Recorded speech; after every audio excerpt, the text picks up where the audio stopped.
Assalamualaikum warahmatullahi wabarakatuh. Bapak dan Ibu guru serta saudara-saudariku yang dirahmati Allah. Alhamdulillah, kita masih bisa berpuasa di bulan Ramadan ini. Oke teman-teman, siapa yang di sini puasanya masih lancar? Masya Allah, luar biasa sekali. Tapi saya mau nanya, teman-teman pernah nggak ngantuk pas sahur, telat bangun sahur jadi makan buru-buru, terus pas siang-siang perut udah bunyi gara-gara bayangin nasi padang, seblak, mie ayam, dan lain-lain. Pernah kan? Nah, itu berarti tandanya kita semua sudah merasakan yang namanya perjuangan dalam berpuasa. Masya Allah. Tapi teman-teman, sebenarnya puasa itu bukan cuma menahan lapar dan haus loh. Ada yang lebih penting. Ada yang tahu? Ya, betul banget. Jadi, puasa bukan cuma menahan lapar dan haus, tapi juga menahan amarah, menjaga iman, dan memperbanyak ibadah. Jadi, gimana ya caranya supaya puasa kita gak cuma menahan lapar dan haus, tapi benar-benar bernilai di sisi Allah? Jadi kali ini saya Hana Mulyana Ibrahim dari kelas 11 Busana 1 akan memberikan tips kepada teman-teman bagaimana cara menjaga hati dan perilaku selama bulan Ramadan. Menjaga hati dan perilaku selama bulan puasa sangat penting karena puasa adalah salah satu ibadah yang menuntut kita untuk meningkatkan kesadaran diri, mengontrol diri, dan memperbaiki perilaku. Maka jangan sampai puasa yang kita lakukan selama 30 hari ternyata hanya sia-sia.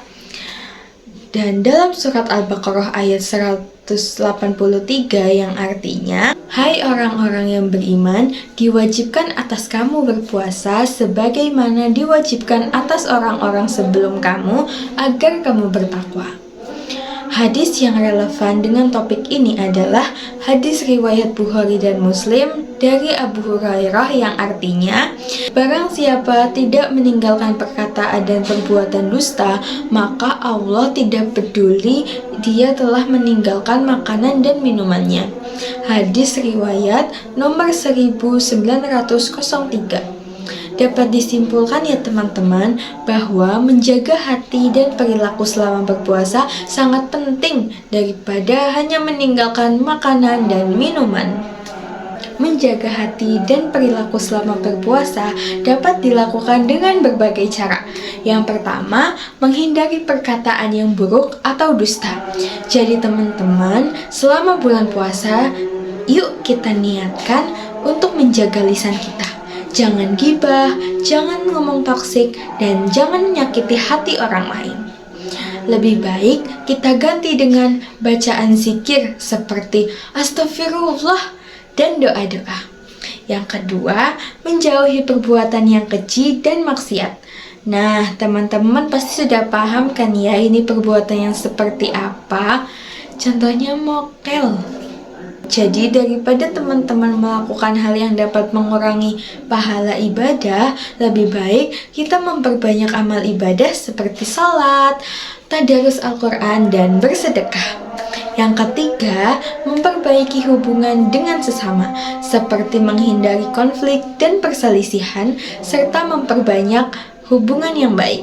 Yang keempat, mengontrol emosi dan hawa nafsu. Selama berpuasa, teman-teman mending banyakin sabar ya. Dan memperbanyak introspeksi diri sendiri untuk memperbaiki kekurangan dan kesalahan. Karena pasti kita semua pernah melakukan dosa, betul? Baiklah, jadi khutbah yang saya sampaikan tadi membahas pentingnya menjaga hati dan perilaku selama ibadah puasa. Ingat ya teman-teman, puasa bukan hanya menahan lapar dan haus, tapi juga mengendalikan emosi, menjaga lisan dari ucapan yang menyakiti, dan memperbanyak amalan yang baik. Oke, jadi teman-teman kali ini aku bakal ngasih quotes nih. Dan teman-teman pasti udah sering deh baca quotes ini. Jika sekelas bulan Ramadan saja tidak dapat mengubah kebiasaan burukmu, maka tangisilah dirimu. Barangkali pekatnya dosa telah menutup pintu hatimu dari terangnya hidayah. Semoga kita semua bukan orang yang seperti itu ya teman-teman. Na'udzubillahi min dzalik. Saudara-saudariku yang dirahmati Allah, mari kita bertanya kepada diri kita sendiri. Apakah hati kita sudah bersih selama berpuasa? Apakah lisan dan perilaku kita sudah mencerminkan nilai-nilai Ramadan? Jika belum, masih ada waktu untuk memperbaiki. Yuk, kita jadikan Ramadan ini sebagai salah satu momentum untuk menjadi pribadi yang lebih baik. Bukan hanya saat berpuasa, tapi saat di bulan lainnya juga. Semoga Allah menerima amal ibadah kita dan menjadikan kita hambanya yang bertakwa. Amin.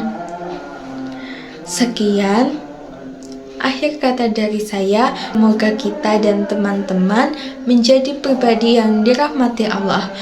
Wassalamualaikum warahmatullahi wabarakatuh.